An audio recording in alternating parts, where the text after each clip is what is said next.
नमस्कार शेतकरी मित्रांनो, आपल्या मिरच्या आणि टोमॅटो पिकामध्ये भुरीचं जे संक्रमण आहे, आक्रमण आहे ते अतिशय जास्त रीतीने वाढत आहे. कारण पावसाळा सुरू झालाय.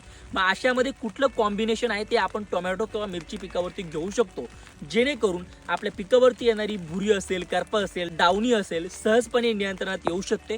या फवारणीमध्ये आपल्याला वापरायचं UPL कंपनीचं कुप्रोफिक्स हे जे फंगीसाइड आहे ते आपल्याला वापरायचं 500 ग्रॅम. यासोबत आपल्याला वापरायचं आहे सिबा न्यूट्रिस्युटिकलचं युनिबॅक्ट्रिसिल हे आपल्याला 50 ग्रॅम वापरायचं आहे 200 लिटर टिपासाठी. आणि याच्याच सोबत सिलिकॉन बेस स्टिकर AP80 ही जी स्टिकर आहे ती आपल्याला इथं वापरायची आहे 40 ml 200 लिटरच्या टिपासाठी.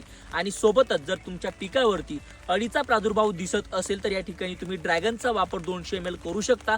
जर अळी नसेल आणि थ्रिप्स असेल तरी तो कुबुटोचा वापर तुम्ही 200 ml करू शकतात. ही जी एकत्रित फवारणी मी सांगितलेली ही फवारणी घेतल्यानंतर आपल्या पिकावरती येणारी जी भुरी असेल, करपा असेल, त्याचसोबत जर जीवाणूजन्य करपा जरी आपल्याला जाणवत असेल त्याच्यावरती आपल्याला नियंत्रण भेटेल. सोबत अळी असेल किंवा थ्रिप्स असेल त्याच्यावरती जबरदस्त नियंत्रण भेटेल. या कॉम्बिनेशनचा वापर नक्कीच आपण करावा. Stay tune.